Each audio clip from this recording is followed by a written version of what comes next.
Magandang umaga mga ka-happy hour. Narito ang mga balita para sa MBC TV Network News Update 9 AM edition. AFP handang umalalay sakaling kailanganing ilikas ang mga Pilipino sa gitnang silangan. Tiniyak ng Armed Forces of the Philippines ang kahandaan nito na umalalay sa sandaling kailanganing ilikas ang mga Pilipino sa gitnang silangan.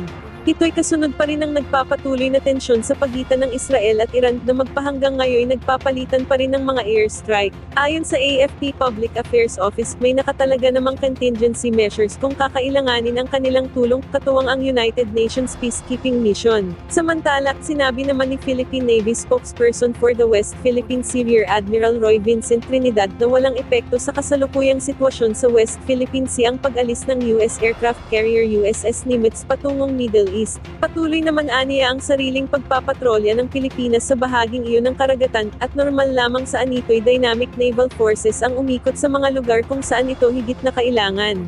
The beauty of maritime power is that it is not static. It is dynamic.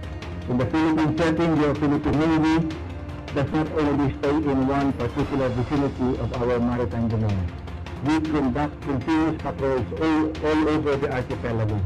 This is also the same approach of other navies.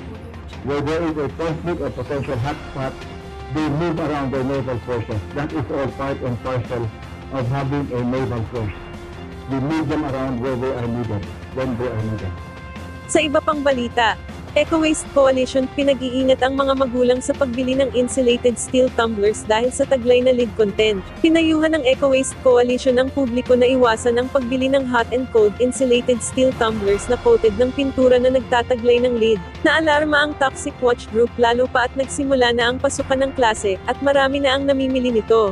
Anilap masama ang epekto ng lead na isang toxic substance sa kalusugan ng bata. Karamihan ng produktong ito ay nabibili sa mga street vendor sa Binondo at Quiapo, Manila, sa murang halaga na 120 pesos hanggang 190 pesos bawat isa. Sinubukan ng grupo na bumili ng mga unbranded tumbler at matapos suriin gamit ang X-ray fluorescence spectrometer, sa 11 sinurit na kitaan ng coated paints ng lead na higit sa legal limit na 90 parts per million.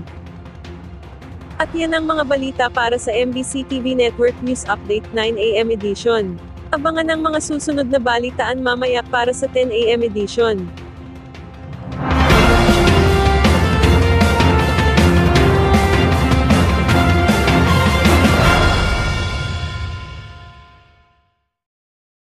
Mga ka-happy hour, kung gusto mong manood ang mga balita sa MBC TV Network News Update, mag-subscribe sa aming YouTube channel, i-like ang aming Facebook page, at i-follow sa aming TikTok account.